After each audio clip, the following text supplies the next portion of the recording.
ইতিমধ্যে আপনারা সবাই জানতে পেরেছেন সৌদি আরবের মোহাম্মদ বিন মুরসালিনের ঘটনা। তবে আমি খুব অবাক হলাম এটা ভেবে যে আমাদের ইসলাম আজ কোথায় নেমে গেছে। ঠিক এমন একটি ঘটনা হযরত ওমর রাদিয়াল্লাহু তাআলা আনহুর শাসনামলেও ঘটেছিল। সৌদি মোহাম্মদ বিন মুরসালিনের ঘটনা আর ওমর রাদিয়াল্লাহু তাআলা আনহুর শাসনামলের ঘটনার সাথে 100% মিল রয়েছে, কিন্তু বিচার রয়েছে বিশাল পার্থক্য।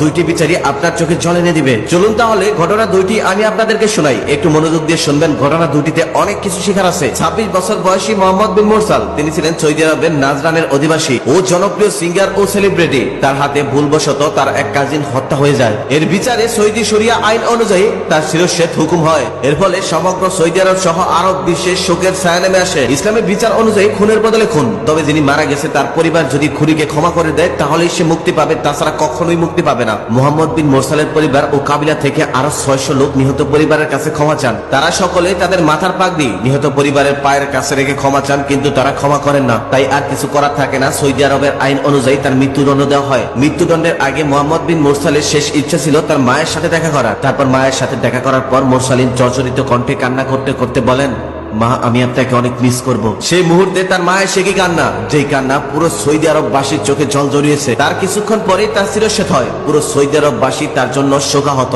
এটি ছিল বর্তমান সৌদি আরবের ঘটনা। তবে ওমর রাদিয়াল্লাহু তাআলা আনহুর সময়ে এমন একটি বিচার হয়েছিল। চলুন সেই ঘটনায় চলে যাই। একদিন মদিনার দুই ব্যক্তি এক যুবককে টেনে হিঁচড়ে অর্ধ পৃথিবীর শাসক ওমর রাদিয়াল্লাহু তাআলা আনহুর দরবারে নিয়ে আসলেন এবং বিচার দাখিল করলেন, এই যুবক আমাদের পিতাকে হত্যা করেছে, আমরা এর ন্যায্য বিচার চাই। এরপর হযরত ওমর রাদিয়াল্লাহু তাআলা আনহু সেই যুবককে জিজ্ঞেস করলো, তারা যে তোমাকে দোষী বলে সাব্যস্ত করছে, এটা কি সত্যি? যুবকটি তখন উত্তরে বলেন, তাদের দাবি সম্পূর্ণ সত্যি। আমি ওই রাস্তা দিয়ে যাচ্ছিলাম, ক্লান্ত হয়ে আমি একটি খেজুর গাছের নিচে বসি ও ঘুমিয়ে যাই। ঘুম থেকে উঠে দেখি আমার পছন্দের একমাত্র বাহক উট, সেটি আমার পাশে নেই। তারপর অনেক খুঁজতে খুঁজতে অনেক দূরে গিয়ে পাই কিন্তু মৃত। পাশেই ওদের বাবা ছিল, যে কিনা আমার উটটাকে তাদের বাগানে প্রবেশ করার কারণে পাথর মেরে মেরে হত্যা করে ফেলেছে। আমি আমার সেই পছন্দের উটটাকে মৃত দেখে আমি রাগান্বিত হয়ে যাই। তারপর এক পর্যায়ে তার বাবার সাথে তর্কে চলে যাই। তর্ক বিতর্ক করতে করতে এক পর্যায়ে আমি একটি পাথর ছুঁড়ে মারি। সেই পাথরটি তার মাথায় গিয়ে লাগে আর সে মারা যায়। এটা সম্পূর্ণ অনাকাঙ্ক্ষিত ভাবে, আমি তাকে মারতে চাইনি, কিন্তু ভুলবশত পাথরটা তার মাথায় লেগে সে মারা গিয়েছে, যা সম্পূর্ণই অনাকাঙ্ক্ষিত ভাবে ঘটে গেছে। আমি এর জন্য ক্ষমা প্রার্থী।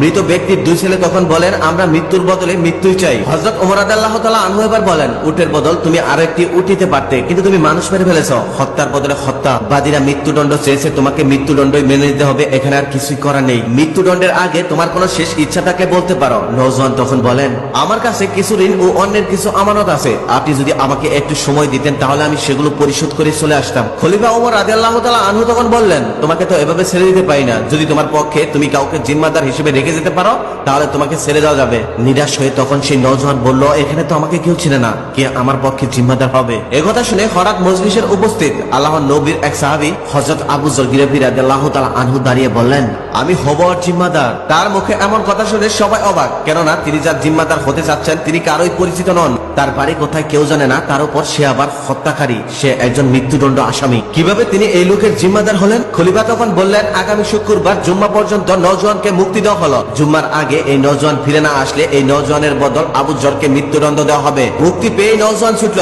মাইলের পর মাইল দূরে তার বাড়ির দিকে। আবু যর রাদিয়াল্লাহু তাআলা আনহু চলে গেল তার বাড়িতে। এদিকে দেখতে দেখতে জুম্মাবার এসে গেল, তবে সেই নওজোয়ানের ফিরে আসার কোনো খবর নেই। হযরত ওমর রাদিয়াল্লাহু তাআলা আনহু রাষ্ট্রীয় পত্র বাহক পাঠিয়ে দিলেন আবু গিরাফির বাড়িতে। পত্রে লেখা ছিল, আজ শুক্রবার বাদ জুম্মা, যদি ওই যুবক ফিরে না আসে তাহলে ওই যুবকের পরিবর্তে আইন মোতাবেক তোমাকে মৃত্যুদণ্ড দেওয়া হবে। আবু যর যেন সময় মতো জুম্মার প্রস্তুতি নিয়ে মসজিদে নববীতে হাজির হন। এ খবর ছড়িয়ে পড়ল সারা মদিনায়। চারদিক থমথম পরিবেশ হয়ে গেল, কেননা আজ একজন নির্দোষ সাহাবীকে বিনা দোষে তাকে মৃত্যুদণ্ড দেওয়া হবে। জুমার পর মদিনার সবাই মসজিদে নববীর সামনে হাজির, সবার চোখে পানি, এদিকে জল্লাদ প্রস্তুত। মদিনাবাসী জীবনে কতজনের মৃত্যুদণ্ড দেখেছে তার কোনো হিসাব নেই, কিন্তু আজ কেউ চোখে পানি কিছুতে আটকে রাখতে পারছে না।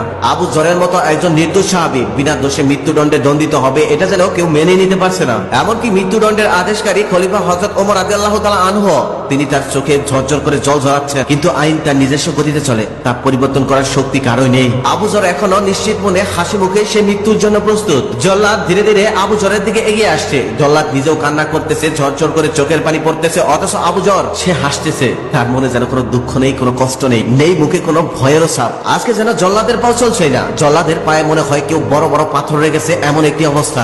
এমন সময় এক সাহাবী সেই জল্লাদকে বলল, হে জল্লাদ, একটু থামো, ওই দেখো মরুভূমির ওই দিকে বালুর ঝড় বইতেছে, মনে হয় কে যেন আসতেছে, হতে পারে এটাই সেই নওজোয়ানের ঘোড়ার পদধূলি, একটু সময় দেখে নাও, তারপর না হয় হয় আবু যরের মৃত্যুদণ্ড কার্যকর করো। ঘোড়াটি কাছে আসতেই দেখা যায় সত্যি এটি সেই নওজোয়ান। নওজোয়ান তখন দ্রুত খলিফার সামনে গিয়ে বলল, হুজুর বেয়াদবি মাফ করবেন, রাস্তায় যদি আমার ঘোড়ার পায়ে ব্যথা না পেত তাহলে আমি সঠিক সময়ে এখানে আসতে পারতাম। বাড়িতে আমি একটি মুহূর্ত দেরি করিনি। বাড়িতে পৌঁছার সাথে সাথে আমার সেই গচ্ছিত আমানত ও ঋণ পরিশোধ করেছি এবং তারপর আবার বাড়িতে এসে মা বাবা এবং নববধূকে সমস্ত ঘটনাই খুলে বলি। তারপর তাদের কাছ থেকে চির বিদায় নিয়ে মদিনার উদ্দেশ্যে মৃত্যুর জন্য প্রস্তুতি হয়ে চলে আসি।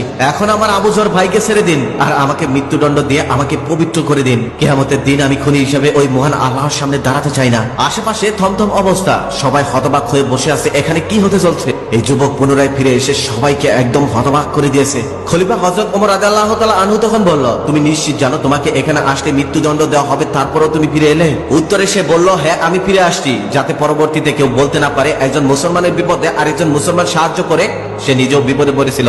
এবার হযরত ওমর রাদিয়াল্লাহু তাআলা আনহু আবু যরকে জিজ্ঞেস করলো, আপনি তাকে চিনতেন না, জানতেন না, তারপরও আপনি তার জিম্মাদার হলেন? উত্তরে আবু যর গিরাফি রাদিয়াল্লাহু তাআলা আনহু তখন বলল, যাতে পরবর্তীতে কেউ বলতে না পারে একজন মুসলমান বিপদে পড়েছিল অথচ কোন মুসলমানই তাকে সাহায্য করেনি। এই সকল কথা শুনে সেই মৃত বৃদ্ধের দুই ছেলের এক ছেলে বলে উঠল, হে খলিফা, আপনি তাকে মুক্ত করে দিন, আমরা তার উপর থেকে মৃত্যুদণ্ডের দাবি তুলে নিলাম। হযরত ওমর রাদিয়াল্লাহু তাআলা আনহু তখন বলল, কেন?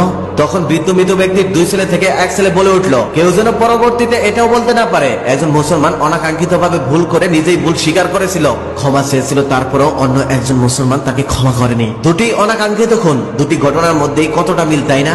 অথচ দুটির বিচার ব্যবস্থা কতটা পার্থক্য।